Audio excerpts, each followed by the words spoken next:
Everyone will be with you very shortly. This is Rob. Miss Marie and I will be joining you at 11 a.m. We'll be with you shortly. Thank you.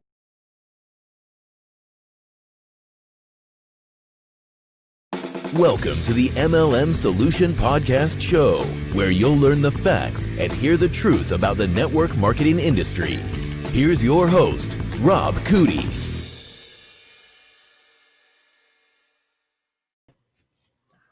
Hello, Miss Marie. How are you doing today?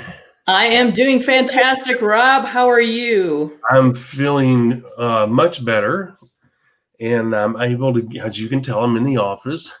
The wife has been cleaning today, as you can imagine, since Friday or Saturday. I can't remember. That's all a blur. Keeping the house straight has not been a priority. She has focused on me, and I'm very grateful that she did. And I'm glad she's feeling well enough to be able to take care of you as well. So, yeah. Well, I'll tell you what, they always say that soft tissue is more painful than the actual injury, and I can vouch for that. It's not like I ever debated that. I knew from past experience, but as you get older, I ached all over. Every part of my body was under attack, and boy, I tell you what, just the basics was so hard. And I was taking these. They kept telling me, "Well, we've given you really strong medication," and I'm like, "Well, it ain't working. I don't know what you gave me, but it ain't working." When the wife said, "Well, why not take your anti-inflammatories?" and boy, that just did the trick. And we did talk to the doctor this morning, and they said, "Yeah, that's a great." We usually tell people to do that. So there you go. And I'm still very sore. The bruises are starting to come to the surface. And the wife saw one across my back, which is a straight line. And she said, it looks like a board, like you landed on a board. It goes straight across. Of course, I can't see it, and I landed on my hip. I got a big bruise on my left hip area. It's amazing, Miss Marie, that I did not break my hip. That's a good thing you didn't break your hip. That would be really awkward. Oh, you talk about painful. So I must have got my arm out in enough time to limit that, and I must have been going down semi-head first and stuck my hand out trying to brace myself. I don't even know what to say. I'm not going to go there because I have no details to share. I will say that I am grateful to Christ and God for my safety. I don't care if I do have broken bones. I am grateful that's all I have, because it could have been much worse. And I don't want this to be about me. I'm giving thanks to those that deserve thanks, because I had nothing to do with my survival or my limited injuries. I'll tell you that. I did everything. Remember, I told you God's going to be, thank God you're here. You wearing my ass out. So here I am. Well, I can tell you're feeling much more chipper today. It's good to see you back in your office, and hopefully you'll heal up quickly and completely, and we'll just keep going from there. I agree, and I will. There's no doubt about it. All right. Today's podcast number 51. I wish number 50, you did a wonderful job. I was watching the video, the replay, and that was so cool that you did that. I wish I was in a better frame of mind. You're right. I was foggy yesterday at best. I'm amazed that I was able to pull it off. And but anyway, the thing is that we did it. I wish it could have been a better 50. Maybe 75 and 100 could be even better, right? Yeah, we'll pull out all the stops for 100. How's that? And I'll stay home. I won't go anywhere. So, yeah, with that being said, welcome everybody. Today is Tuesday the 29th. It's 11:04 Eastern Standard Time. We're glad to have you with us. And we are podcast 51. Today is how to use the company as a business building tool. If you don't know what that means, you need to stick around, because this is going to be really important information that you'll want to use, because the company is a tool. Don't ever think the company is your friend. We talked about that in a prior episode, but we're going to talk about how using the company as a tool is going to benefit you greatly during the business building process. With that being said, Miss Marie, we didn't do it yesterday, but let's get our show started with the famous. There we go.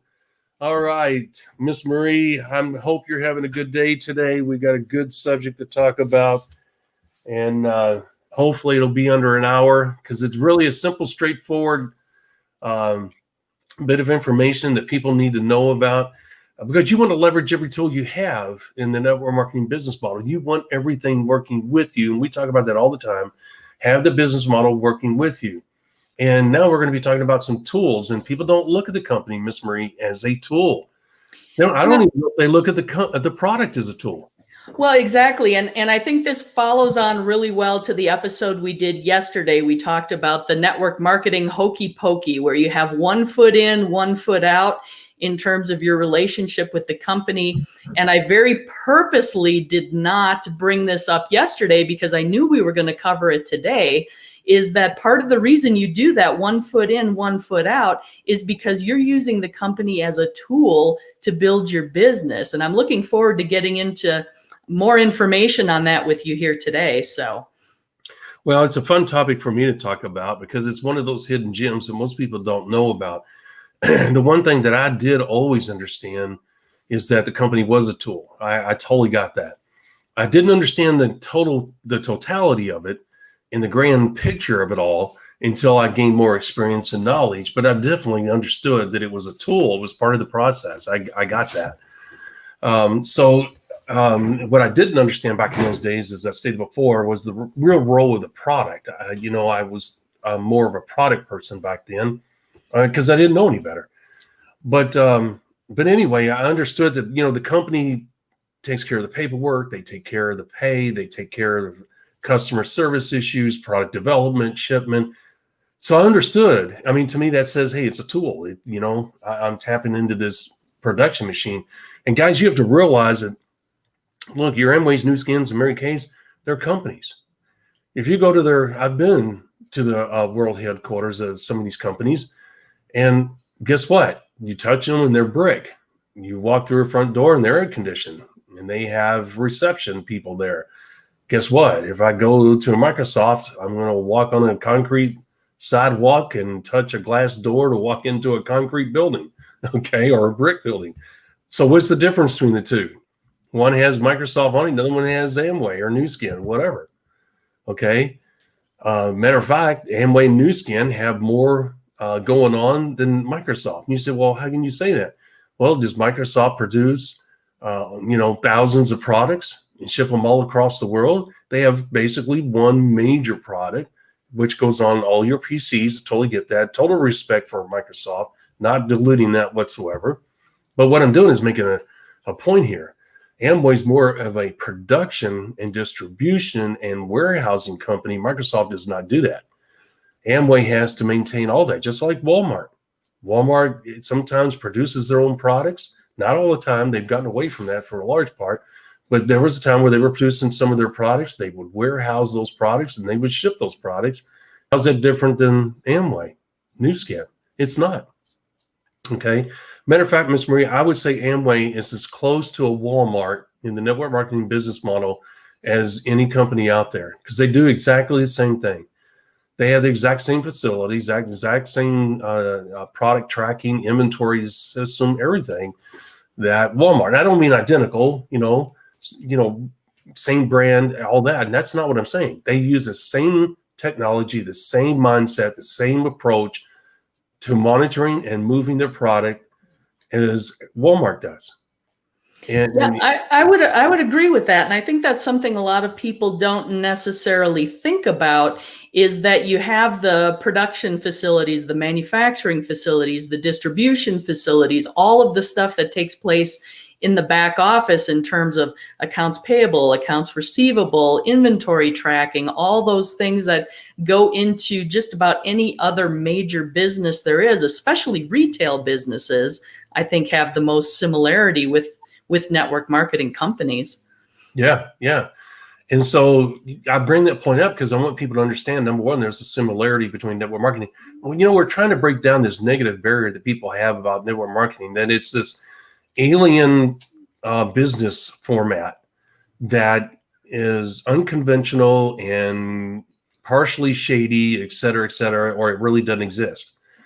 And, part of what we do is to break down those barriers, to break down those preconceived ideas, to show people that it is, in fact, a real company, a real business model, a serious business model. And the thing is, it's something that once you understand how it really works and its purpose, because its purpose is to do what, guys? They chose this business model, the network marketing business model, as a way to empower everyday people, Miss Marie, to better their lives, being associated with a company that they're proud of, being associated with products that they're proud of, servicing customers in a first-class way, and getting paid to do it. And the companies just said, well, if you're going to endorse our products, we'll pay you to do that. Walmart doesn't do that. Walmart says thank you, and you don't get a check at all. Okay. So the thing is that it's just, that's really a minute difference, but it's huge for you and I who want to develop an income and a lifestyle off of that. Unfortunately, because that business model is so user-friendly, as we have stated before, it's opened itself up to unscrupulous people doing unethical and really, how would you say, borderline illegal practices to build their businesses. And that's wrong. And that's really where the large problems come into this industry and where the reputation gets damaged the most.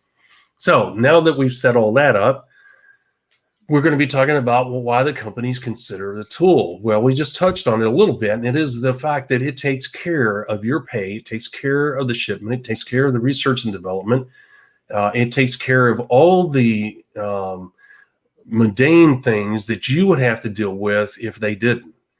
And it frees you up to focus on what? Nothing more than the business building activity and becoming a leader. That's all your role is. It's really that simple, Miss Marie. You just got to apply the effort to a proven business building system, remain committed, remain focused until you reach your end goal, and then manage it.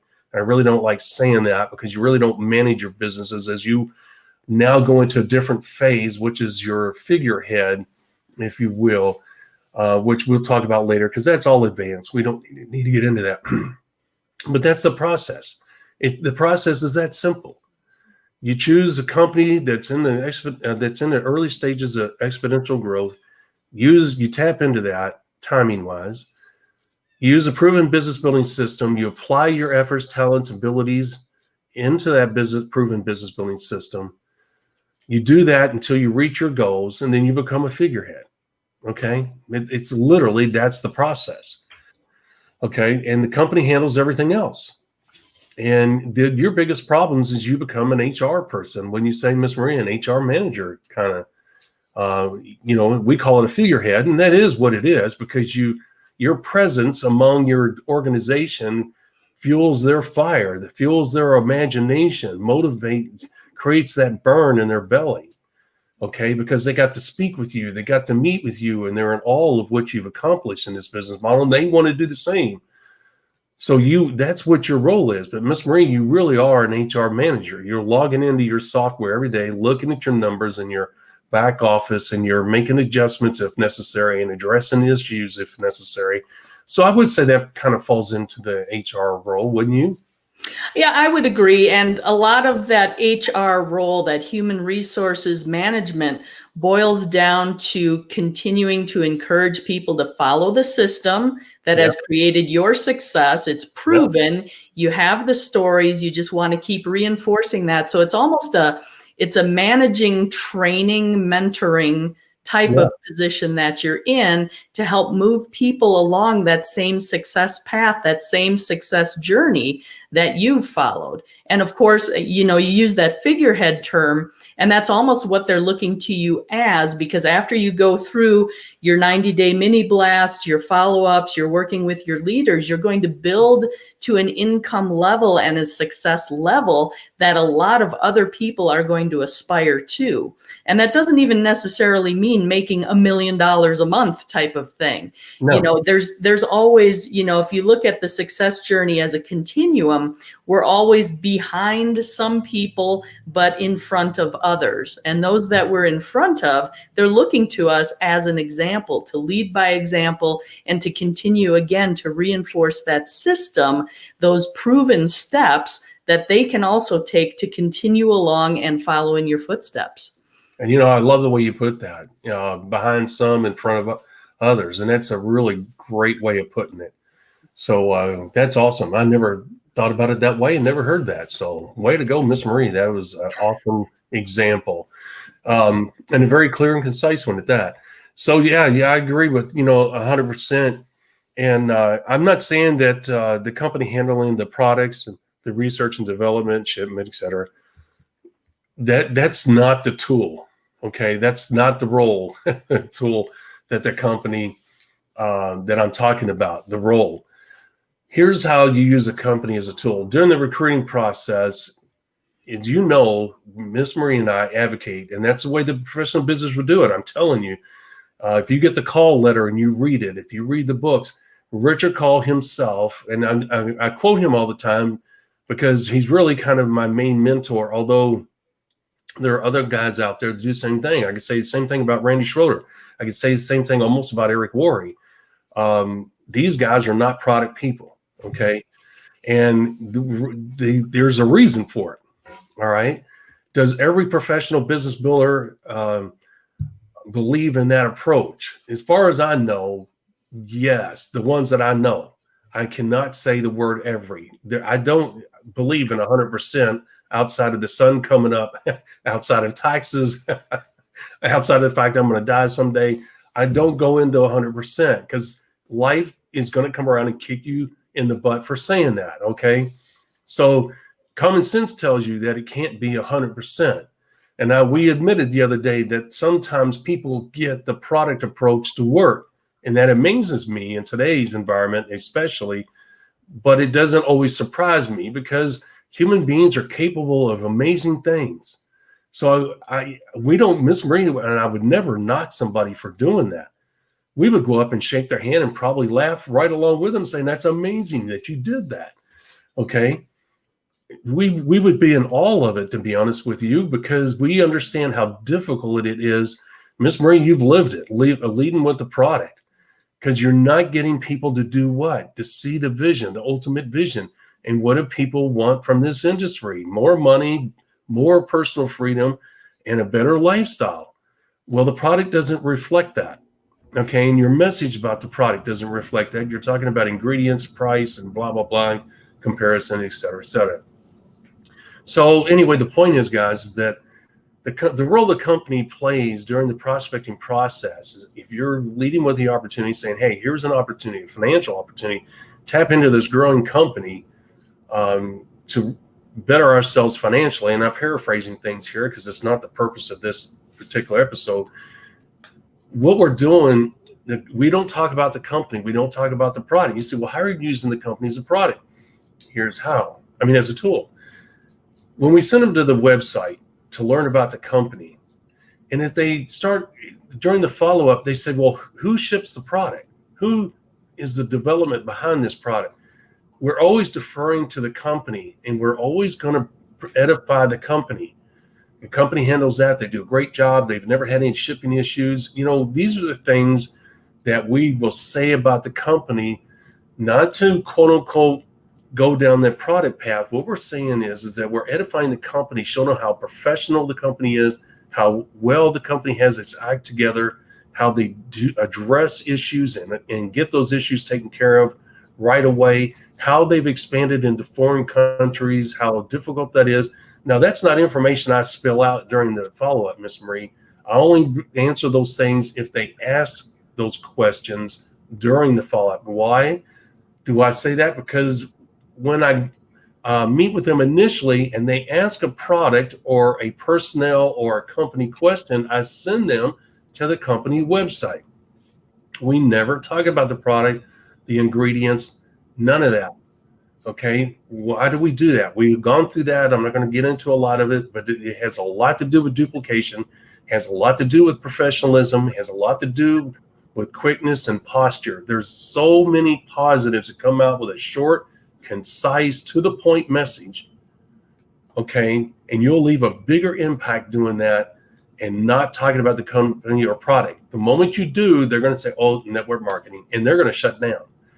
But if you stay focused on what? Lifestyle, money, and that you're an entrepreneur and you understand an opportunity when you see it, and you have experience tapping into this type of opportunity, you've got their attention.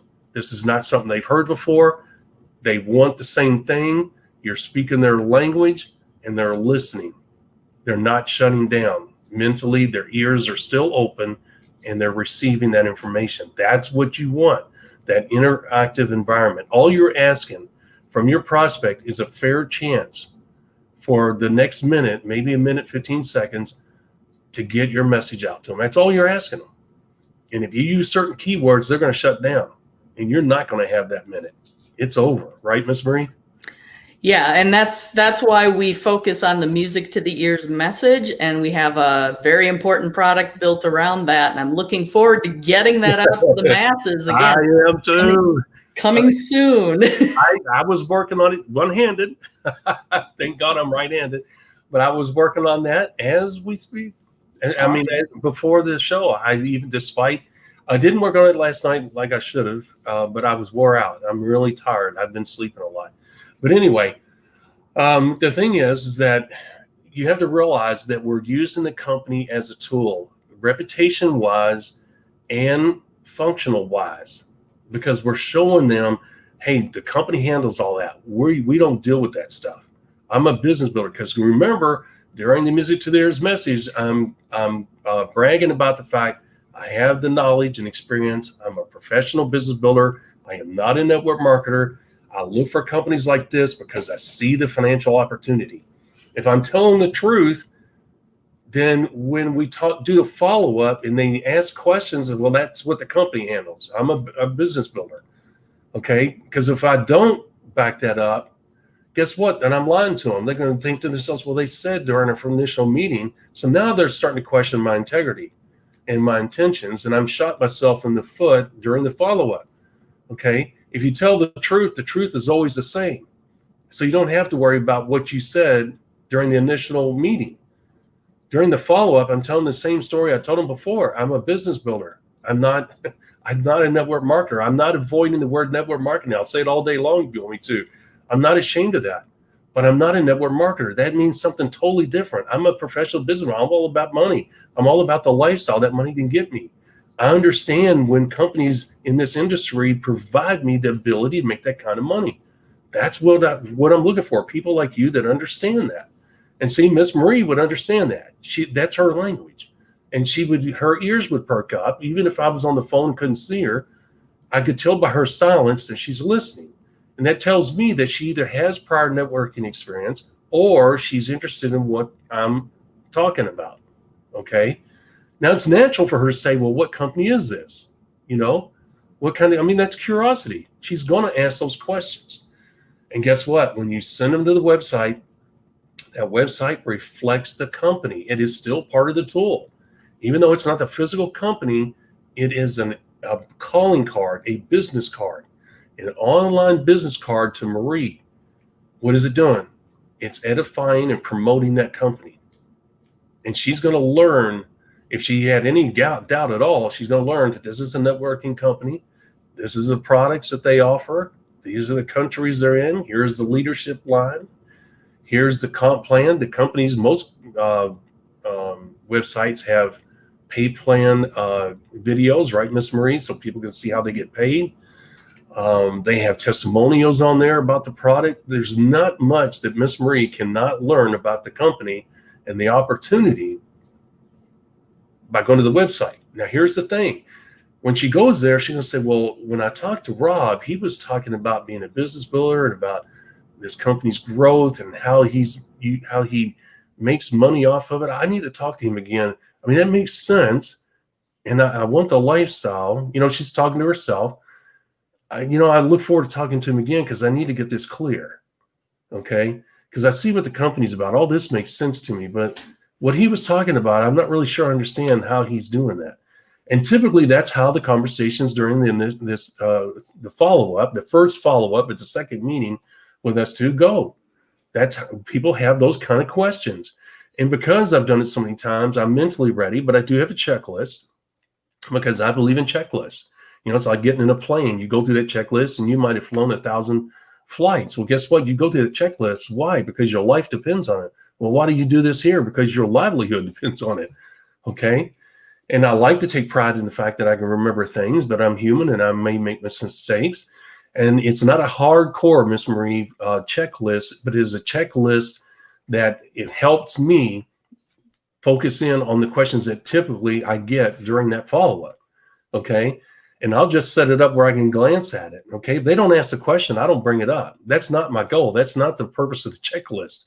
What the purpose of the checklist is that when I get done talking to her, I'll just put a check mark next to the thing she asked about. And that's all. That's it. I won't even write anything down because I'll put that in her file and just say, okay, well, we talked about that before. And it just helps me to remember. That's all it is. Okay. So the thing is that Miss Marie's typically going to ask the same questions most people ask. And those are some of the questions, you know. And if she goes to the product, well, Rob, what about the ingredients? Whatever that's Miss Marie, did you go to the, did you watch the video? Yes, I did.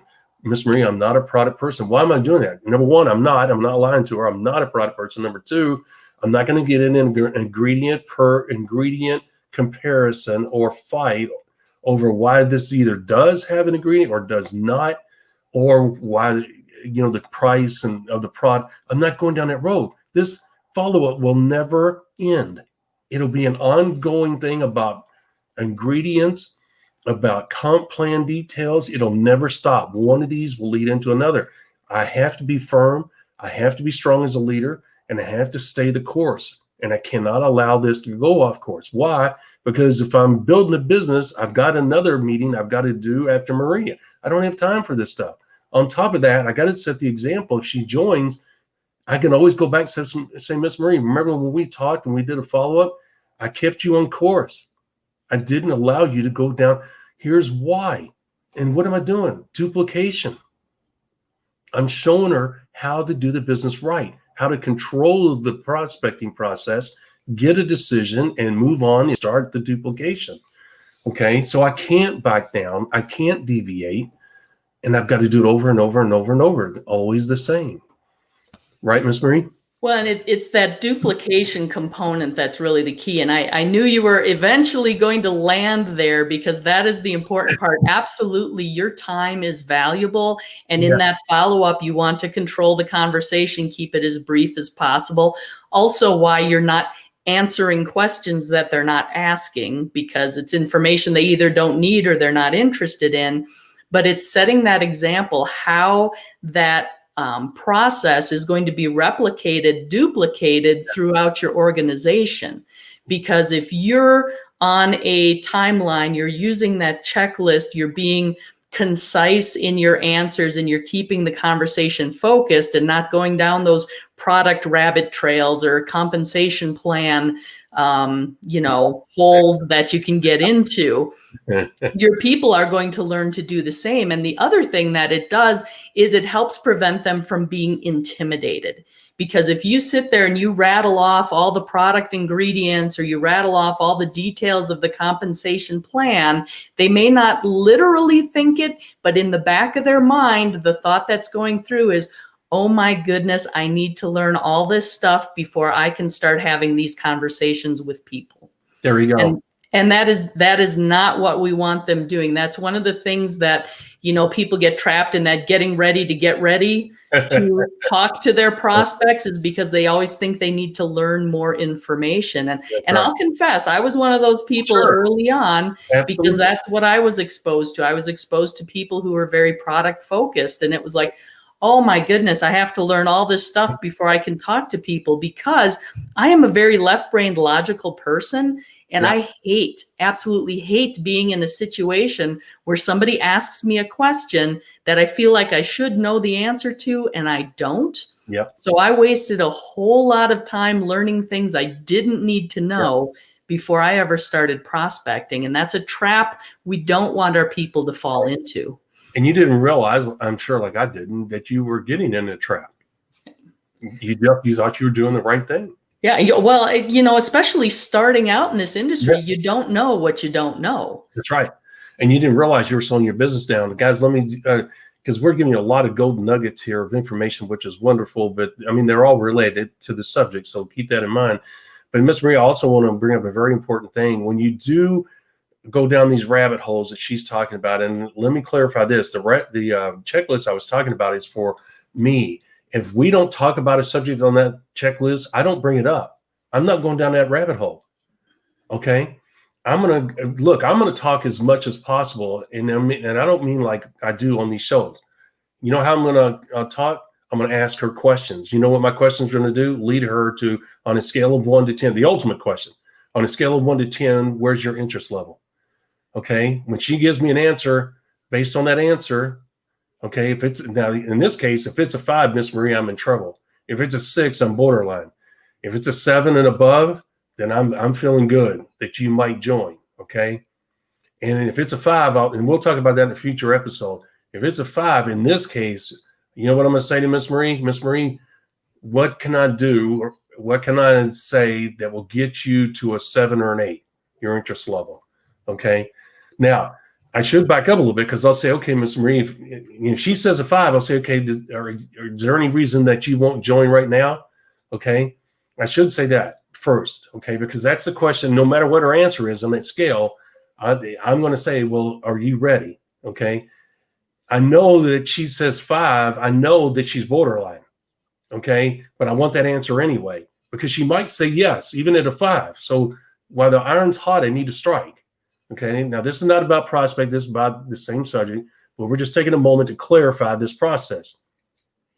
If she says a 5 and I say, well, is there any reason why you won't join right now? And she says, well, she'll go, well, and then I know, what does that tell me? That she's got a question or concern. Well, Miss Marie, what's your concern? I can tell that, what am I doing? I'm allowing her to voice her opinion, which is important.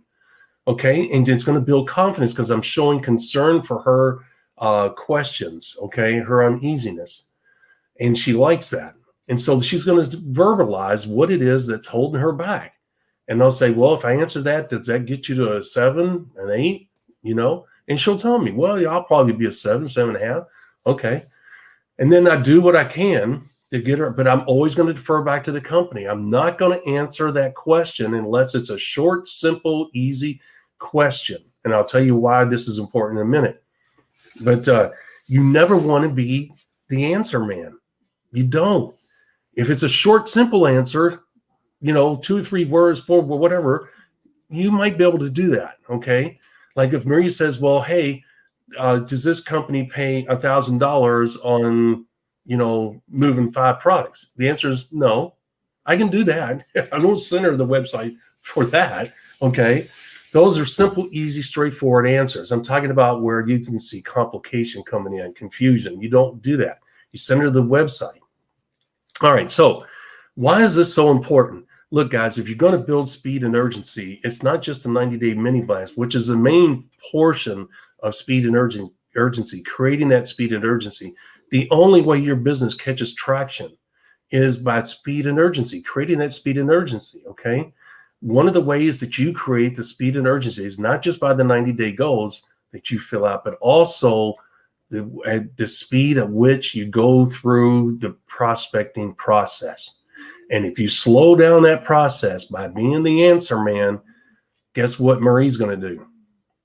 And instead of me having, every time I'll log into my back office, I get up every day, have coffee in hand, sit down, log into my back office. Instead of seeing I have 150 new people that joined since yesterday, you know what I have? 2 people. You know why? Because the prospecting process is slow, and it's so slow because it's bogged down with all these details. You can't do that. You're not going to catch traction. You'll never have speed and urgency. You're working your tail end off towards your 90-day goals, but guess what your downline's doing? Okay? They're going at a snail pace, and you're going through 10 prospects a day, and they're going through 2. Well, that's not going to work. You can't drag them across the finish line, and you can't create enough numbers on your own to overcome that. But you know what? You have to look in the mirror, because you're the cause of it. Why? Because you became the answer man. You can't do that. Right, Miss Marie? Yeah, and that's the main objective of the duplication, right? Is to set that example so that it then follows throughout your organization. So you have all your folks coming in doing the same thing you're doing, training their people to do the same. And that's what builds that momentum. Right. And this is not a recruiting example here. You say, well, Rob, how does this play in with the company being a tool? Now, I'm going to tie that right now. Why? How do I keep it short and sweet during the follow-up?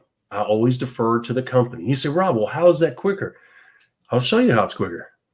When I realized that Marie's not ready to make a decision because I asked her what? One of the most important questions during follow-up they ever ask. What is that? On a scale of 1 to 10. Why do I do that? Because I want to find out where she is. Why do I want that knowledge for me? Because it tells me that I need to move on. If it's a 5 or 4 or a 6, guys, that's borderline. I'll ask her, okay, what can I do? Or what's your concern? What will it take to get you to a 7 or an 8? If she'll tell me right there on the spot, and if I can answer that in a short, concise way to her satisfaction, I will do it to get her a 7 or 8. If she says, okay, I like that answer, I can see that. I saw that on the website. That makes sense. Then I'll say, okay, again, I asked, Miss Marie, where are you on a scale of 1 to 10? Well, I'm about an 8. Are you, okay, does that mean you're ready to go now? Okay.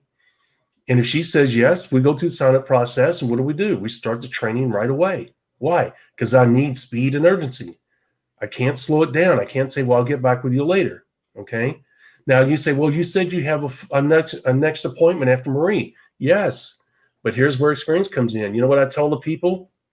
I say, hey, look, I got a follow-up at 10:30. It should last till 11. If you don't hear from me at 11:01, that means that they're signing up. Okay. And if you don't mind, give me, 10, 15 minutes. Let me get them signed up. Because here's what I'm going to do. I'm going to sign Miss Marie up right then while the iron's hot. I'm not leaving her. Okay. And then I'll say, Miss Marie, we'll start the training. Can we get together tomorrow morning or tonight? I try and do it the same day. Okay. But tomorrow, in the earliest time possible for her, morning. Okay. I do not want a lot of time elapsing between the time she signs up and the time I train her. The sooner I can get her in the training, the better off we both are. Okay. So the person behind her knows that if I don't call them about 11:01, that means Marie's signing up. And then once I get her signed up, I'm getting on the call with the next person. Okay. Because they know at 11:15 latest, I'm getting with them. Okay. So once again, why is it important not to get caught into being the answer man? Because you don't want your half-hour follow-up calls to turn into an hour and pushing your other prospects off, and then you lose them. I've done that. Miss Marie, they wouldn't answer the call because they thought I blew them off. They were mad, and I lost the prospect. I did all that work and lost them because I didn't follow the system. Okay? You got to stay within the confines of the system. Now you say, Rob, okay, let's back up a little bit. What about this whole prospecting process? How's that making the company the tool? Because if Miss Marie says she's still a 6 or a 7, when I ask her, what can I have to send her right back to the company and then go on to my 11 o'clock and I'll leave. What do I tell you guys? Love and leave them. Because look, if I answer her question and she's still a 6 or a 7, you know what she's telling me? She's too far away from me to get her to a 7 or 8. Numerically, you're saying, well, that's only 1 or 2 steps away. That might be, but mentally, that's not. She's a long way off from a 7 or an 8, and I don't have the time. And so what do I tell her? Miss Marie, please go to the website, watch all the videos, do what you can, email me. I love talking to you, but I've got an 11 o'clock appointment. I've got to get on that. I'd love to hear from you, but if I don't, I'll just take it that you're not interested. Because sometimes people are just afraid to say no. Okay? And what do? I move on to my 11 o'clock, and I forget about Miss Marie. If I don't hear from her, what is that? She's not interested. Okay? If she is, she'll get back with me. Okay? That's how you create the speed and urgency. And what did I do there in that situation? I used the company as a tool. How did I use it as a tool? To separate us from that conversation and to defer her back to the source of information that she may need. Okay? That is how I'm using the company as a tool, to break off the conversation and to use it as an informational tool. Once I've asked her on a scale of 1 to 10 twice, then I know it's over. Okay. There's nothing I can say. So, Miss Marie, did that make sense? Absolutely makes sense. And I wanted to add on to that. A lot of people, they will show resistance, and they will, kind of hem and haw when you ask them where they fall on that scale and what it will take to move them to that, 7 or 8 range. And a lot of that's hesitation. It's remarkable to me how often people don't want to say no. And this is where I see a lot of people getting caught up in chasing prospects. Is they feel like this person's really articulate, they're really intelligent, they have a background that would be a great fit, and you can see the success for them, but they're just not quite there themselves. That's right. And if they're not taking your phone call, if they're not answering the emails, if they're not getting back in touch with you, it's a no. Just take it as a no. They're trying to be nice, and a lot of people are nice people, and they don't want to somehow offend you by saying no. And I'll oftentimes even tell them, if this is not of interest to you, feel free to say no at any time. My time's valuable, your time's valuable. If you're not interested, just say so, and let's both move on, right? Yeah. And we'll talk about that down the road, because there's always a mind game, but that's kind of an advanced, I guess, it's borderline advanced. There's certain things that you set up an escape, if you will, or anything through your preconceived ideas. In other words, you're giving the person a predetermined exit, and those words there do that. It gives them a predetermined, I see my out. And you don't always want to do that. I always followed the process. And they got the out when I said, well, go to the company website. But I was at least going to deliver. If they met with me, I was at least going to deliver the message, and I was at least going to schedule the follow-up. I was going to make the call. If they don't answer the call, they're not interested. But at least I did what I was supposed to do. But anyway, the point is that, guys, you got to realize that the company is a big tool for you, a recruiting tool. Okay, it's a big business partner tool. In other words, they do the shipping, they do the customer service, they do all the things that you can't do. Okay, but you're doing things the company can't do. It's a perfect marriage. And the thing is that the company is much more a tool during the recruiting process. Okay, and also, because if Ms. Marie says, hey, I'm going to come on board, but I do have questions because I don't understand the process, I don't understand the business model of network marketing. Who handles this? Who handles that? And a lot of times those are company-based questions. She just doesn't know the company does it. Once again, believe it or not, those simple, commonplace questions end up putting the company in a position as a tool. Because what am I doing? I'm addressing her concerns and bringing comfort into her, because what? I'm reassuring her the company is there to handle those things and has been for a long time. That is a tool. I'm pulling that tool off the shelf and saying, here, this is how this is done. This is what's taken place since its inception. It'll continue to be this way. Oh, okay. And so then I put that tool back up when I'm done using it. Okay. And we don't talk about the company anymore. If she's got another one, then I pull it down again. The comp plan is a tool. The comp plan is independent of the company. They're not one and the same. Okay. It's a tool. And if she's got questions about how you get paid, I pull that comp plan down off the shelf and we talk about that. We don't talk about the company. Okay, right, Ms. Marie? We talk about the company. We don't say, well, the company says, okay, the comp plan says. The company approved the comp plan. They're the ones that hired somebody to create that comp plan. They approve it, and everything in there is rock solid. They're not going to change it unless something drastic happens. So when she has a comp plan question, I pull down the comp plan. I don't send her. I do send her the company website, but she's looking for the comp plan, just like the product is a tool of the company. And the company realizes that. The company says, hey, this is the product. This is how we create volume. This is how we get paid. The more product we move, the more money we make. Okay, and the same thing with us. The more product we move that has points attached to it, the points pile up and we're paid on volume. Okay, so it's a tool, just like the comp plan is a tool. So we never mix, during the follow-up. If Miss Marie never asks a comp plan question, I never bring it up because it's not something that's important. But if she does, then I have to put the company back up on my shelf and pull the tool down. Okay. Now I won't get into a comp plan conversation. I'm only using that metaphorically here because once again, I'll send her to the website. because you do not want to go down that path. Of all things, please don't go down the comp plan rabbit hole. You'll never come out. It's so confusing. They have wonderful presentations at the company website that will explain everything about the comp plan. Please do not try to become a comp plan expert. That is a big mistake. So, Ms. Bree, you have anything to add to that? I think we've pretty much covered it.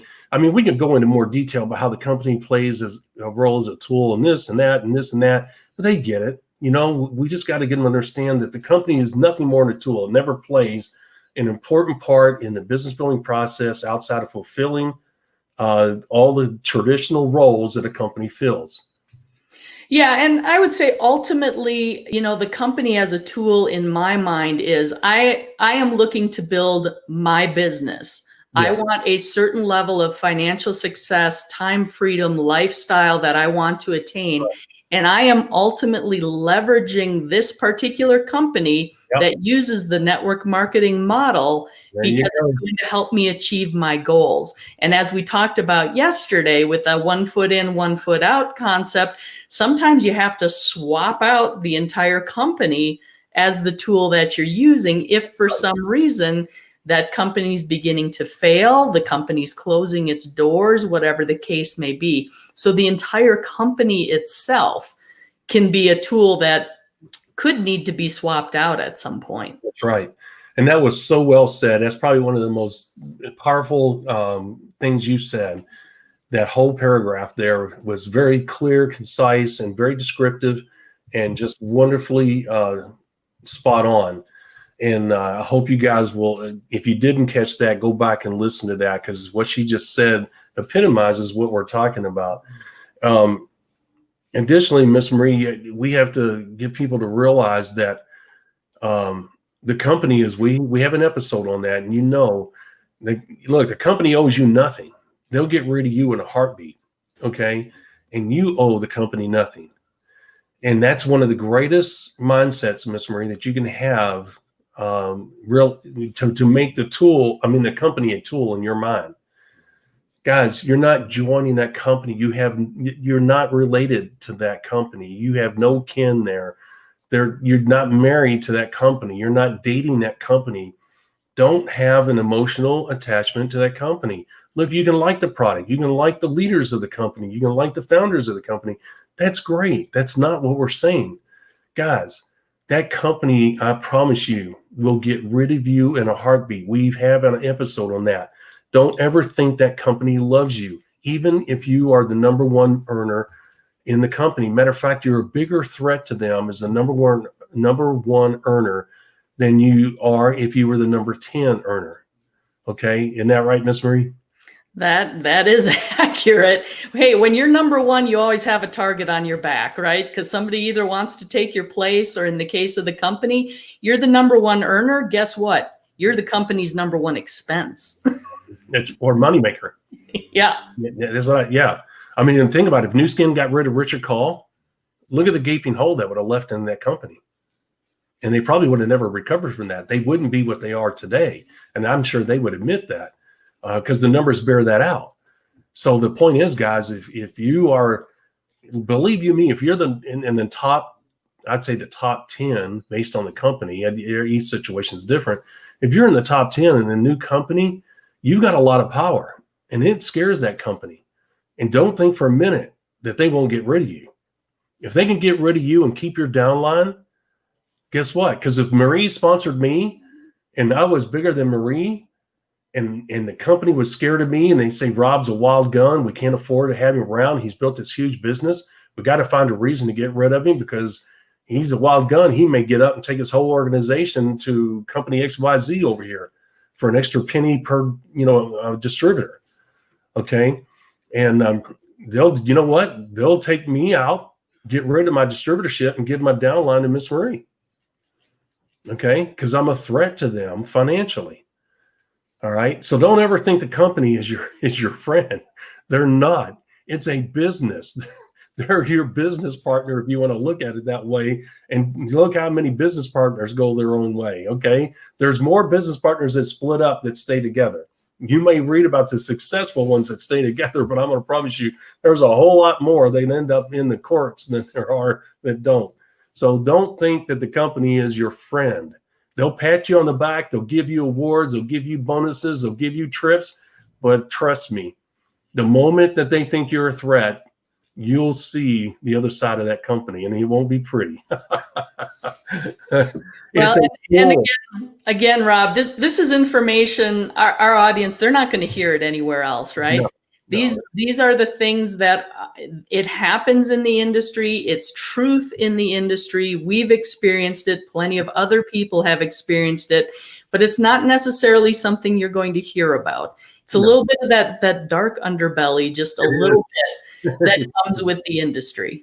That's right. But you know why? Because it's a business, Marie. Yeah.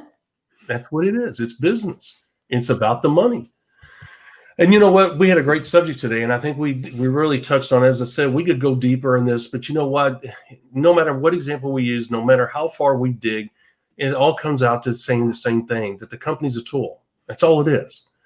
So there's no sense in giving one endless example after another. You know, we covered the important ones, and especially during the recruiting process. And really the most important thing is we identify the role of the company as a tool, when to pull it off the shelf and use it, when not to. And Miss Marie, that's the most important thing, because guys, all of this affects the speed and urgency and duplication. Okay. And these are the intricate things that she's talking about. You're not going to learn anyplace else. Nobody talks about speed and urgency, how to create it and maintain it. Okay. They don't talk about how these other things can stop that speed and urgency. You know, we talk about what not to do in network marketing. This is all part of that. This is information that you need to know so that you don't slow down the progress you're making, or maybe kill the progress that you're making. And we talk about duplication all the time. Miss Marie, I think people may talk about duplication once or twice, but they talk about it in the general term and on the main thing. And what is that? Make a list, get on AutoShip, and find people. I mean, that's pretty much it. That's the duplication model to them. And you can get out there and you can do that really well. But if you screw up the follow-up process, you know what? You've undermined everything you did in the front end because the back end sucked. There's no duplication. Well, there's bad duplication, and you don't even realize it, right? Exactly. Or the thing that's missing from a lot of other instruction that's out there is it's duplicating the system. The system that's creating that success path for you. That's what you're wanting to duplicate. Right. That's what's going to be your moneymaker. Right. And guys, that's the reason why the 5 simple steps are so powerful. Because look, in order to ensure the duplication and speed and urgency have a real chance of happening in your business through your effort, everything that we talk about is through your effort. In other words, you got to put in the massive action. Okay. And massive means different things, different people, but you can't put in a half-ass effort and expect massive results. It's not going to happen. But the point is that the 5 simple steps are powerful. Why? Because they're simple and they create speed and urgency. In our follow-up process that we teach people, it's to the point, it's quick, and guess what? It's simple. And what does it do? Ensures that the follow-up process is quick and to the point and creates what? Speed and urgency. Even with that, you don't have to talk 100 miles an hour. That's not the point. You set a half hour, you stick with a half hour. You talk about certain things, you answer certain questions, you don't talk about certain things, you don't answer certain questions. If you stick to those guidelines, guess what? That half hour is going to induce speed and urgency.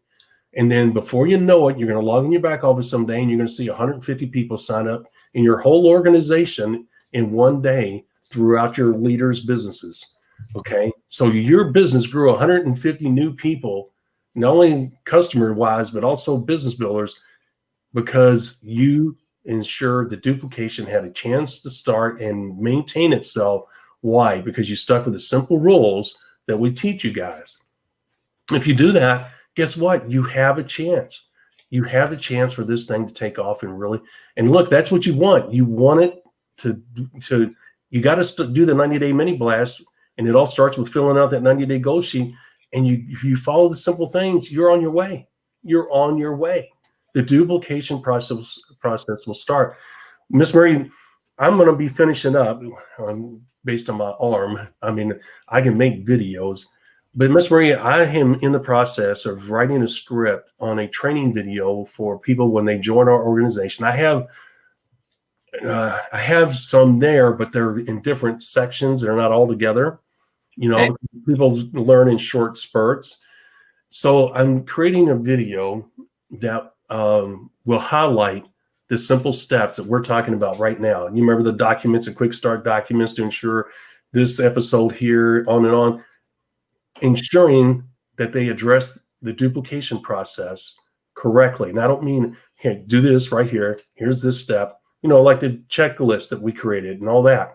Here's what you do. Here's the form. Here's what you do with this form. Here's why you're using this form. Here's the time frame you should take to fill out this form. And here's why, because it induces speed and urgency. They're not going to get those videos, the video training anyplace else. And it shows them exactly what to do. Here's the forms. Where can you get that? Nowhere else. Nowhere. And what does that do, Miss Marie? It keeps them on track to give duplication a chance, and it automatically induces speed and urgency. You see what I'm saying? So it's pretty powerful, isn't it? Yeah, I'm excited for this. This is going to be awesome. Yes, I agree. We'll have the most complete training out there, simple, complete training system out there. There is no doubt about it. And this arm is not going to slow me down. I mean, well, it's going to slow me down, but it's not going to stop me, because I tell you, doing things with one hand, especially typing. We're back to hunt and peck when it comes to typing. It's hard. It's hard. And so Miss Marie's going to be sitting there twirling her thumbs. Come on, hurry up. Get this form to me. I'm trying. So everything's half speed. Yeah, that's going to be the case for a little while, unfortunately. Well, you know what? I'm going to keep moving ahead. We just can't stop. We're on a roll, and we got a lot of good things going on. It'll be a little bit slower, but you know what? We're still going to do it. And that's all that matters, right?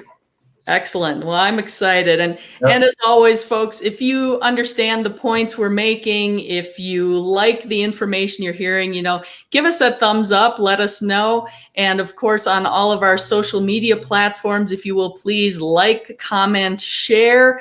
We would love to hear from you. And of course, you're always welcome. Drop us a comment. Let us know which golden nugget really made a difference for you, or if there's a topic or a question you have that you want to hear more about, that's a great way to contact us as well. And of course, all of our social media platforms, you can find us by using hashtag the MLM Solution. That's hashtag the MLM Solution. And then I would also encourage you, subscribe to our YouTube channel. Make sure you're registering for notifications there. You click on that little bell. That'll let you know when we're going live, or at least let you know there's some new information there available for you to review. And then, of course, visit our website, themlmsolution.net. That's themlmsolution.net. A lot of these things that we're talking about coming out with, that's where you're going to find them, on our website. Rob's been working hard on that. There's some great information. Even with one arm. Yep, there's some great information already available out there for you, free to download. I would encourage you to go grab that while it's available. And of course, please share it with our fellow network marketers around the world, especially your downline, because again, it's about the duplication. These are things that are going to help you become successful, and you want to spread that on down your line so they can follow in your footsteps as well. I agree. And you know what, Ms. Marie, I'm proud of the information we bring and the quality of that content. I know that you've been around the industry long enough to know what's good and what's not, what's spot on and what's not. And I know that you're proud of it too. And that means a lot to me, because not everybody agrees on how to build this business. And I agree with that. There's more than one way to build this business, but I don't think anybody has the breadth of information. I don't think anybody has a simple business building process and is an effective business building process that's based in the fundamental principles of the business building process as we do. I think we've hit all the squares spot on in regards to network marketing. If you were to write a book and say, what must you do well, you might as well check off our 5 simple steps because every one of those are required. Would you not agree? I absolutely agree. And it's the KISS method, right? Keep Yep. it simple, sweetheart. That's the important Oh, sweetheart. Okay. I like that a lot better than the other one. Well, with that being said, everybody, we're going to hop off of here. And it's been a great episode. And I'm glad to be able to continue on. Good Lord has blessed me to be here, and I'm very grateful for it. Anyway, Miss Marie, you have a wonderful day, and we'll see you guys tomorrow, 11 a.m. Eastern Standard Time, as always. And tomorrow is going to be how to remove your emotions from the results. That's important. You do not want to be on that emotional roller coaster ride. It will burn you out fast. You don't want to miss that episode. Learn how to stay even keeled during the building process. All right, Miss Marie, we'll see you tomorrow, 11 a.m.